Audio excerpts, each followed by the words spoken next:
This inconspicuous grey object you see in my hand is actually something that's omnipresent. It's been used to make the coastal road in Mumbai and probably in some of the devices that you are watching this video on. This is called a sponge iron. It's used to make steel. And here I am at Godawari Power, the company that mines its own iron ore, converts it into pellets, converts it into sponge iron, and eventually makes finished steel products. I have with me Abhishek Agrawal, the Executive Director of Godawari Power Ispat Ltd, to talk about the journey of this fully integrated company. Hi Abhishek, and thank you so much for giving us your time today. So here at SmallCap Spotlight, we love talking about the origins of a company. And you are one of the youngest steel companies in India, only in 1999. What was the avatar that Godawari Power had back then? Hi, a very good afternoon. Back in 1999, I was still studying, very young age for me to even understand all this process. But yes, my MD and his fellow brothers decided to venture into steel market. We were already into steel by way of rolling mills. We used to buy billets from Bhilai steel plant, roll them and make finished steel and sell in the market. But then there was a boom in this industry, especially in this area because of the coal belt, where people started venturing into DRI and backward integration of making steel to generate more profits. That is when, my MD decided to put up this complex under the name of Godawari Power Ispat. Godawari is basically my grandmom's name. So that is where Godawari comes from. And the first unit which came up in 2001, it was a second-hand plant, a cement kiln, second-hand, which is quite similar to a DRI kiln. And the turbine was also second-hand, So the first unit which came in was about, one 200 TPD plant and a 7 megawatt power, along with 50,000 tons of steel making. The entire unit was bought second-hand, only to reduce capex. We probably say that time the capex would have been about, say, 200 crores, and we were able to do it, below 100 crores, only because everything was second-hand. So of course there were challenges with, all used machines, but gradually and eventually we were able to, move forward for further expansion by making more profits. So 99, 100 crore investment, and today where are you at? So today our company's market cap is close to 15,000 crores. All right, okay. And it's not just, of course, billets, etc. anymore. The capacity, the portfolio of Godawari Power has expanded significantly, and you're primarily responsible for that because you joined in 2008 and you brought about pellets as a part of the business, and today that is contributing a big chunk. So why pellets?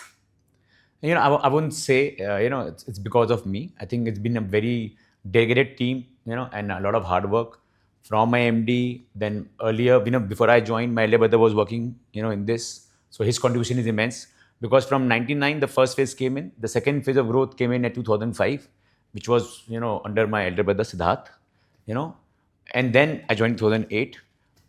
When I joined, eventually he moved out in 2010, and I was given the entire responsibility of this complex. So it's been a teamwork right from management side, and of course my leaders who has been with me since almost 15-20 years. So all my core team, all my CFO, my CEOs has been with me since almost 15 years. So I would say it's a teamwork. It always is. Yeah, exactly. And now on why pellets, because 2007 we applied for iron ore mines in Chhattisgarh by way of allotment. That is what the MMA Act used to say till then. And parallelly, we had put up a pellet plant ordered from a Chinese company in this complex because pellet was the new technology which is coming up. It was quite old in China. But the concern going forward was, in any iron ore mines, when you do mining, 30% is generation of lumps, which is, say, 5 to 18 or 10, 40, which can be directly used in steel making through either DRI or blast furnace route. But fines, there was no way to consume it apart from sinter plants. So for secondary steel, a pellet was a boon where you can use those fines, convert to pellets, and those pellets will act as a raw material for a DRI making, which is sponge iron for secondary steel. So that is where the idea of pellets came in. And in 2008, we installed the first capacity of 0.6 million. And 2010, it was up and running. That is how the journey of pellet began in Godawari. So essentially, if it wasn't for this pellet making technology, to think of it, 70% of the iron ore in the country would have probably gone, well, to waste because it wouldn't have been able to be used in steel. Not 70% because, the primary pillars have synthetic technology. So they would use some of it. But I could say still, in today, India's primary production is about, 60%. So 40% of fines of that quantity would have gone down to waste. Or we would have happily exported to other countries. All right. Well, it's not just about the division between lumps and fines. It's also about the quality of the iron ore. And I think Godawari is one of those few companies that has that high grade of iron ore. So could you just explain the entire iron ore market, the dynamics, and especially this entire bit on quality of iron ore? Right. So first I'll talk about the market dynamics. So usually India, the mines are totally hematite. About say 90 to 95% mines are on the hematite quality. Whereas Godawari's mines is a little different. It's called magnetite, and it's one of the few deposits in India where we are one of the ones where we got the deposit of magnetite. You talk about Odisha, you talk about Karnataka, you talk about NMDC, who's the biggest miner in India right now, all have hematite deposits. So the way you have to use it to process is a little different compared to magnetite mines which we have. Okay. So the average grade today in India, back then was say 63, 64 Fe. Now it's come down to about 61, 62 Fe because industry is trying to use more of low grades, to trying to set a combination so that more of volumes can be, consumed in the domestic market rather than selling it outside. In case of Godawari, when we started the mines, we realized it's not hematite, it's a magnetite mines. The good part of magnetite is it's gold for pellet because of its, I'd say, chemical or the nature of the, the iron ore. The bad part is magnetite cannot be used directly into steel making, whether a DRI route or a blast furnace route. So that is where, this pellet plant idea came up. This is the only way to, consume our own iron ore mines. And that is how, we started using Godawari. The difference is currently the average Fe in the mines is about 60, 61, which we beneficate and take it to 68, 69. Okay. And that is from where we, make our pellets. So a pellet plant feed is about 68, 69 Fe, where we produce a pellets of 65, 66, which we call the high-grade pellets.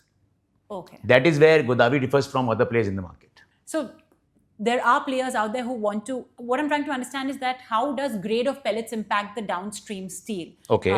Because in my mind, I'm thinking I want to produce the best quality steel. So I will go for the highest grade pellets. Is that how it works? No. See, you can make steel with the worst quality of iron ore. Okay.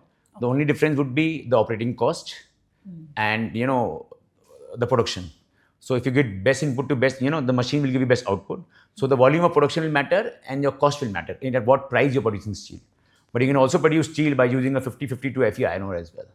Okay. The advantage of best quality iron ore is the output of the machine is best and your conversion cost to make steel drastically goes down.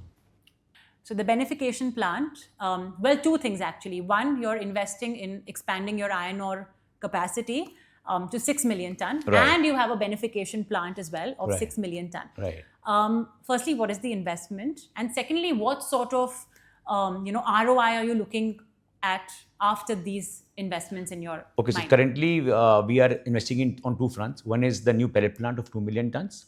That will take about a capex of say 600 crores. And on the mining side, we are increasing capacity from 2.4 currently to 6 million tons. That also will require investment about 250 crores. So put together about 850 crores. And for the captive requirement of energy, power for both the mining as well as the pellet plant, we are putting up solar plants of total 95 megawatts, which will require a capex of about 300 crores. So put together a capex of about 1100 to 100 crores to fund all these three projects. Okay. Yeah. And how do you see all these investments play out for you in terms of your cash flows, maybe improved realizations as well, right? Because you have all of these new plants coming in to upgrade the quality of your iron ore and thus pellets. So see, currently at a current mining cost and the market where it has been for pellets from last couple of years, we do a EBITDA of about say 4,000 with a ton. So to produce say 4.7 going forward, we can see at 4,000 somewhere about 1,200 14 crores of EBITDA. Consistently on yearly on year basis. Of course, It's difficult to predict the prices going forward, but at current scenario, yeah, that's what we see at. So currently we generate about 1,000 crores. From the new plant, we probably generate another 400, 500 crores. Okay. So 2 million into say 4,000, because initially, there'll be challenges to, raise the production. But going forward, we can see a bit of say 1,500 crores from the pellet division itself. Okay, 1,500 from pellets. Including mining, of course. Yeah, okay. Speaking of prices, because like you said, you cannot, we are all subject to the vulnerabilities of that. Right, of course. But pellet prices hit 11,000 rupees. Is this an all-time high? No, of course, it's not an all-time high. Okay. All-time high was back in 2021 when China was at its peak. Yeah. The iron ore market was at about $250. That time we sold pellets at about 16,000 rupees a ton. Oh, wow. Okay. And next year when duty was, government imposed duty on pellet makers, it was down to about 9,000 rupees. So the market keeps fluctuating depending on the demand, but currently yes, the price is about 11,000 rupees a ton. Okay, still if you It's look quite at just decent. the near time. Nothing to complain, to be honest. Yeah. So what are the dynamics essentially? I mean, if I have to just understand that what impacts pellet prices, because that impacts your profitability directly. Exactly. So what are the different factors that you look at if you want to sort of just have some predictability of pellet, or to know what will it be? Right. See, of course, to a certain extent, I would say it is a demand supply. But China has a certain role to play because today India, the capacity of pellet is on the surplus side. Okay. So plants which are based out of port, like the bigger plants, they tend to export pellets rather than selling it domestically because their logistics cost from port to inside India is quite high. So for them, it's much viable to export pellets rather than selling it domestically. So when that is happening, when the exports are maintained at a certain level, so the demand supply is quite balanced. And the prices are at higher levels for pellets in India. For example, today's situation where there is export happening in India from the port players, so the demand supply is more or less matched, and pellet prices are 11,000 rupees. A month back, when China was down, the iron ore was about say $90. There was no export happening. The pellet prices were down to about 9,000 rupees a ton. So that's one of the factors. Second is. Of course, the steel market. If the steel market is down, so DRI prices are down. Eventually, they expect cheaper pellet prices. So these two things play a lot of big role. Plus, what is happening is for Godawari, especially, a lot of DRI capacity is coming up in Chhattisgarh, especially. And there is no addition of input for them either through NMDC or through new pellet plants. So we are sitting in a very sweet spot where today we feel the demand is much more of pellets rather than the supply. And this is the right opportunity where our new operations can come into picture and we can start, making more money, to be honest. So the new pellet capacity, we are confident, with the current demand and future demand, we should be able to supply the pellets domestically only. So most of the new demand will be, you think it will be? Hopefully, yeah. As it looks like that. But we are always open for exports. Okay. Our ports are very close by. It's hardly, 500 kilometers of Gangavaram port. So, and since the quality of pellets we make, which is of 65 Fe, low alumina, we always tend to, keep a check on the market. And there is a good opportunity, we will always export. You, of course, produce premium pellets. So I just want to understand, is there a certain premium you have in your realizations versus maybe other players in the markets? See, we get premiums in every segment of supply chain we make. Right from pellets, because we do sell high-grade pellets in the market as well. So 50% is consumed in-house for my steel making, and 50% of my premium pellets are sold in the market. Okay. So we have a certain premium benchmark over other pellets in the market. Same when we sell DRI, which we seldomly do. Again, we charge a premium because of the quality of DRI we produce. Okay. And again, then it comes to billets. Again, the billets we produce are much premium than the commercial market. So we derive a premium there as well. So right from pellets to the entire finished steel, we demand a premium for the quality of we make. Got it. Okay. We haven't touched upon power, and I think there are quite a few interesting developments happening over there. Goes without saying, again, fully captive consumption of power, no doubt. And while just like every other steel maker, traditional sources of power is always coal for the most part, for most industries in India. But for you, that pie is obviously changing. So how are you shifting to renewables? Correctly. Very correct. So today, our captive generation is about 100 megawatts of power, out of which, the old school traditional way of generating, it's hardly about 40% in the charge mix, So about 35-40 megawatts annually we generate through coal base. There's 60 megawatts, it's either through renewable source, which is solar. Second is biomass. We have a 20 megawatt biomass plant. And third are the waste gases of DRI, which is considered to be carbon neutral. So out of 100 megawatts, only 40% is a coal-based, pie chart right now. Rest 60 is, towards on the renewable side. And for the new pellet plant and the mines, as I mentioned, we already ventured into new solar plants. So again, that pie will further shift towards the greener side, when going forward. Yeah, when we entered the complex, I think one of the first few things that's caught my attention were these big mounds of rice husks. Right. And honestly, that was news to me that rice husks are used for biomass. So Chhattisgarh is a big rice belt. So we are able to source so much of rice husk on annual basis. Oh, okay. That's an interesting piece of information. Right. So when will the solar power and the pellet plant as well be commissioned eventually? Like when do you see it contributing? So hopefully the pellet plant should be up and about, I think, by June 25, June-July 25. And the solar plant will be commissioned well within, I would say, April or May 25. Okay. So the solar plant, for the mines, is already been commissioned. For the pellet plant, it will be commissioned before the pellet plant starts operation. Okay. Going down a little now in the value chain, I think the final step, at least for this particular plant, is the wire rods. Right. Piles of them lying in your facility. What is the current capacity, and do you have any expansion plans for that segment, for the long product segment? No, so current capacity of a wire rod mill is about 2.5 lakh tons, which is the 0.25 million, annually. And we further, roll it to HB hybrid wires with a capacity of 0.1 million, 1 lakh ton annually. We have no plans of expanding into this long segment any further. Okay. We had a rolling mill in a different complex, which were making wire rods earlier. But now we have converted those rolling mills into a strip mill. So basically you can say a flat segment. So that mill capacity is another 0.2 million. So put together, it will be about 0.45 million annually for the finished steel.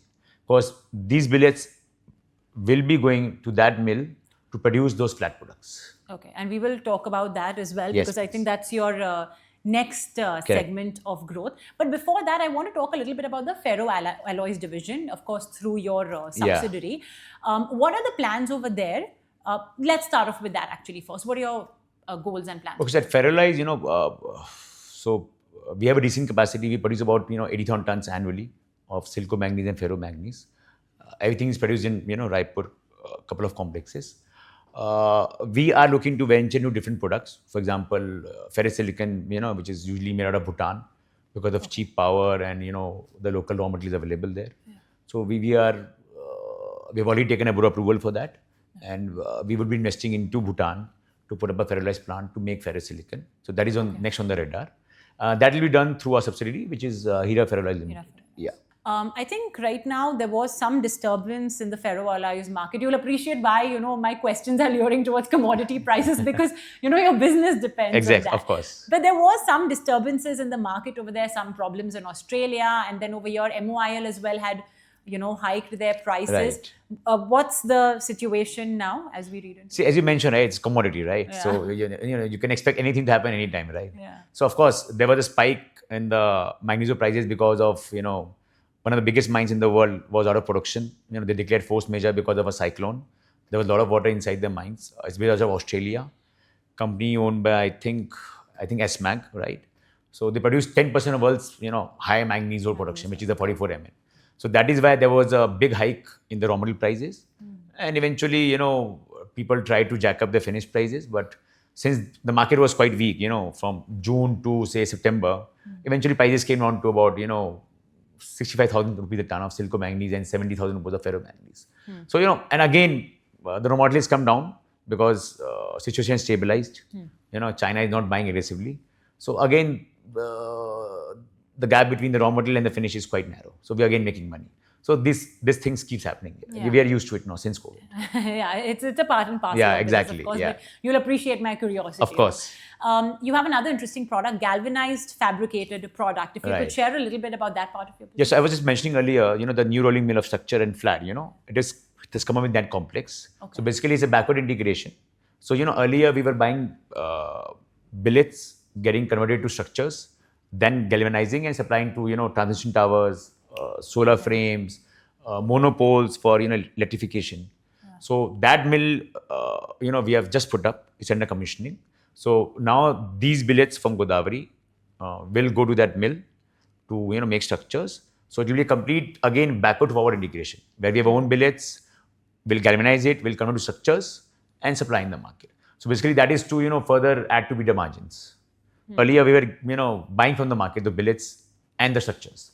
So that rolling mill will take away that gap. So the billets from Godawari will go to that rolling mill, we'll roll it, galvanize it and sell it to the market. Okay. So we're looking at production of about 0.2 million ton annually. For so that even mill. that little gap that was there, that's also gone. Exactly. You're fully. All right. Correct. And finally, now, of course, the steel plant, 30 kilometers away from this current plant. Yes. And I think it's a greenfield plant, and it shouldn't seem very out of the ordinary, but it is because you're funding it fully through internal accruals. See, as I mentioned, of course, so we are putting up a new 2 million green steel plant. It's in a different complex. As you mentioned, it's hardly 30 kilometers from here. We have the idea, of course, to fund it fully internally, but we have made certain investments parallelly, and depending on how the project goes, we might raise some funds, might dilute some equity depending on the market situation. But I can assure you, even if we raise some funds, the equity to debt ratio will be well below 1. So we are very comfortable. It will be a very short-term arrangement if we have to, because we don't want to shut our opportunities if there is available in the market. For example, we mentioned RSPA, then the mining, then the pellet plant, then parallelly solar. So a lot of things are going parallelly. Yes. But even if we raise, it will be at a very small level and for a short term only. So any of the raw materials that you're producing here, will that be fed into this new steel plant as well? Yes, correct. So the new pellet plant which we're putting up, it's mainly we are putting up to feed to that blast furnace. Okay. So there will be a stopgap, say about 2 to 3 years. We'll be selling those pellets in the market.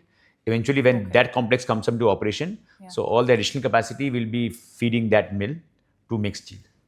Okay. So what's the rationale behind this HRC plant? I mean, I want to understand why, what is the reason? See, we are already into long market, we're already producing wire rods. We just went into the flat market, which is the structure and the strip mill. And, the demand of, the way India infra is growing, with the new airports, new buildings. So we strongly feel, the demand of flat product, which is especially the coil, because coil is the raw material for either you make pipes, you make, for automobiles, for all the critical structures, right? So we feel, we have been in long enough in long products. We want to shift our focus to flat products. So from HRC, probably we galvanize it, make it CRC, galvanum. There are a lot of value-added downstream products. So that's the whole idea, to shift our focus from long to the flat market and, feed the India's requirement going forward. All right. Well, I think there is this cavernous requirement of steel always because we have such ambitious plans for our infrastructure as well. Right. So that makes sense. But of course, you have that added advantage because you've got your own captive mines, you've got your own pellet plants, so on and so forth. So while there are other players out there, I think this is where you distinguish yourself. So how do you think you will score in terms of your cost per ton? And then eventually, obviously, EBITDA per ton for steel production. See, I think the biggest advantage we have compared to our peers, not everyone, but most of them is our iron ore mines is of the old regime, where we are not paying any kind of premium to the government. We're only paying a 20% royalty, which is as per the MMDR Act. Vis-a-vis when the mines were auctioned in 2020, post-COVID era, so everybody is paying a certain premium to the government. So right from 70% to 100%, even to 120%. So eventually their mining cost or their iron ore cost will be that much higher compared to mine. So that gap I will always have as a driver for me to make additional margin. So when in worst case scenarios, if somebody has to die, I'll be last in the queue to die compared to my peers, If there's oversupply, there's no demand. So, if people are dying, I'll be last in the queue at least. That is for sure. So that was the whole idea. And another idea was, we don't want to be called only a pellet player because pellet, a commodity, can be risky at the time, For example, back in 2022, Indian government imposed duty on pellet exports. So there was a lot of pressure on pellet selling domestically. So we want to hedge our bets, make 50% convert to steel and 50% keep selling pellets. That's the whole idea. So what kind of incremental EBITDA you're looking out of this? See, at 2 million, if you see with our own iron mining, our own pellets, easily EBITDA of say 8,000, 10,000 rupees a ton. Yeah. So you can say from 2 million, about 800 crores, sorry, 2 million at 10,000 will be about 2,000 crores. 2,000, So 1,500 to 2,000 crores Yeah. additional EBITDA from the new complex going forward. Operationally as well, do you think the fact that everything is in your control, all the raw material supply is in your control, so operationally as well, do you think that you would have fewer bottlenecks, you would have fewer challenges, and maybe feeding your plants would be smoother than others? Definitely, of course, no doubt about it. Today also, I'm able to source about 75% of my raw material from my own mines for my current operations. Once the mining expansion happens, it will become 100% captive. So challenges, sourcing the right material going forward will be much, much easier for me compared to my peers who doesn't have a captive mines. I want to talk a little bit on the finances side of it. I think it was FY 16 or 17 when, well, things were not that great from a debt perspective. Okay. But honestly, you were not alone. Most of these steel players, we had the commodity crash and everything was an absolute mess. But now fast forward to FY 24 and you're net debt free. Right. What has happened in these last 7 years? What are the steps you've taken and enforced rather in terms of maybe work culture, in terms of, financial discipline that has brought you here? So I wouldn't say 7 years. I think, this journey probably started 10 years back. So 2012, we finished our final expansion, assuming we'll start making profits. But of course, things, it happened, on the opposite side. Market crashed. I know prices crashed. Unfortunately, we're not able to, kickstart our mines at a certain volume production. So we were forced to buy a lot of raw material from the market. And of course, things got haywire. So 2016, Godawari was, of course, officially an NPA account. But the journey started 2014. So what happens, it's the biggest learning of my life. When I started my career, pellets were making money from day one. So when you tend to save 110 rupees, now you save only 100 rupees, like I did. I didn't bother about the 10 rupees, right? But when you're losing 100 rupees, you bloody well save every penny of it, right? Yeah. So my calculation with my team was from 100, we have to go to 0 first. So 99, 98, 98, and then you think of profit. So those 2-3 years, from 2014 to 17, we really worked on efficiencies, systems, inventory levels, basically saving every penny, every corner possible, right? 2017, we got restructured. Luckily, bank was quite supportive. 2018, our mining started, at a healthy level. Markets turned around. Yeah. And from then on, we have never looked back, And of course, the COVID era where no one expected there'll be a boom in commodity like this, right? At least like me, it was like not even my dreams. Yeah. And of course, since COVID, so things have been totally different for Godawari. Yeah. That's the thing that while of course internally, you may have the best practices, and I'm sure now, you've learned your lessons and you have a certain discipline you follow, but there is that vulnerability that comes around because if there is a commodity down cycle, there's literally nothing you can do about it. Exactly, right. Still, is there something you're doing about it to maybe hedge yourself a little bit? So see, yes. So what I've done is all, after becoming, debt-free, since, we had no plans of expanding because very focused as a company, we have to become debt-free first and then only we'll think of expanding. What we've done is, from last 2 years, we have heavily invested in, debottlenecks projects, reducing our power cost, increasing efficiencies by, investing in modding the machines, getting, few systems in place, more, I would say, software-driven company where we have the data analytics so that we know, where we are instead of, assuming things. So, yesterday only, we have just signed an LOI with Siemens for another, waste to wealth project where we will be generating power from waste gases. Those gases were, right now being emitted in the atmosphere. So it will also help us in decarbonizing as well as will generate 7 megawatts of free power throughout the life cycle of that machine. Okay. So we have been focusing on these kind of projects. Yeah. So today, probably say my power cost was about 5 rupees, I would say 3 years back.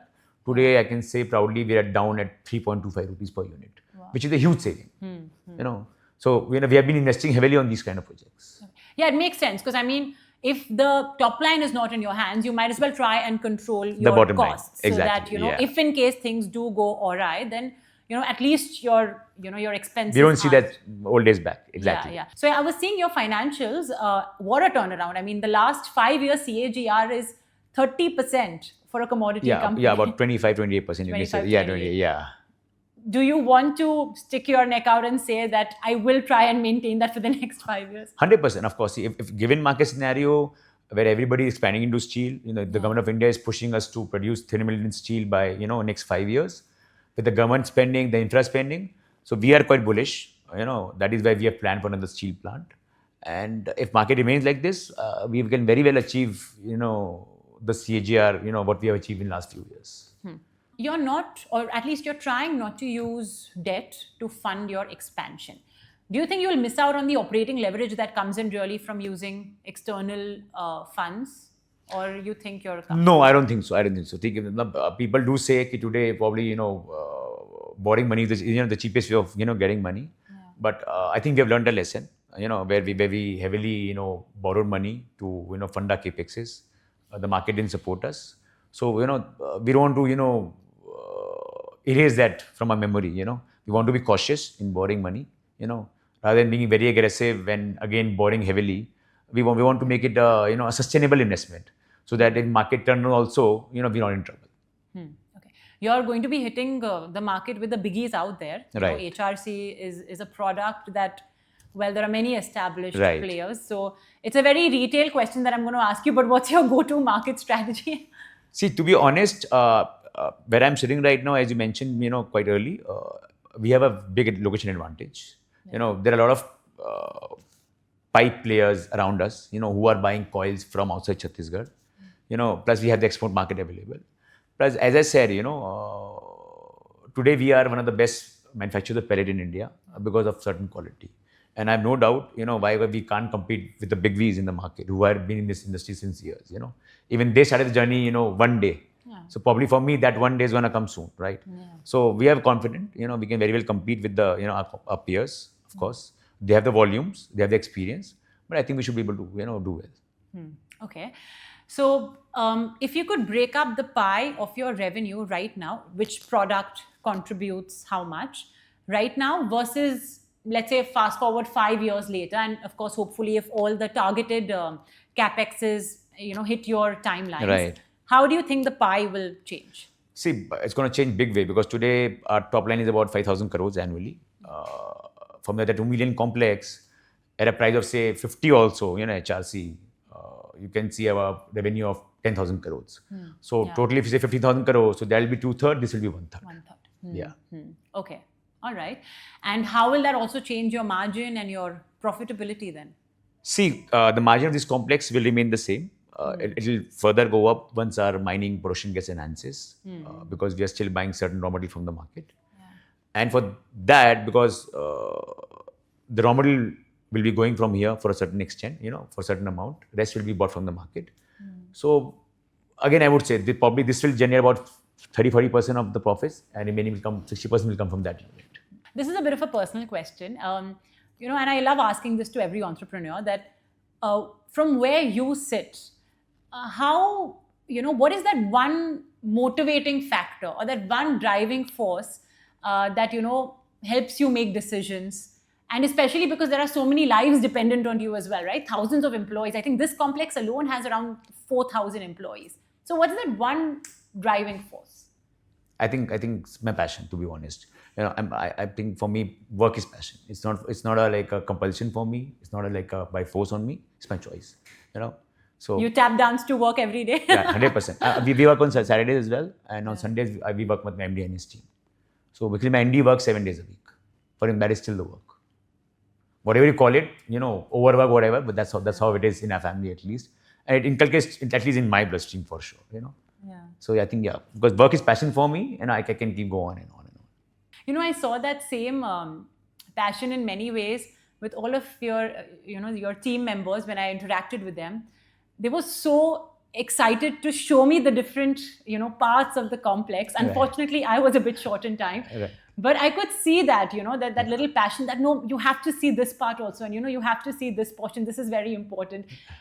So I think, I always believe it comes from the top. So if the management has that kind of passion, even if it's seemingly a business like commodities, which, well, Gen Z would call it as a boring business, comparatively. But Right. still, if the culture at the top is that of, passion and, putting in your best foot forward, it flows through. As I And said, that's- so if I have passion because my team has more passion than me, right?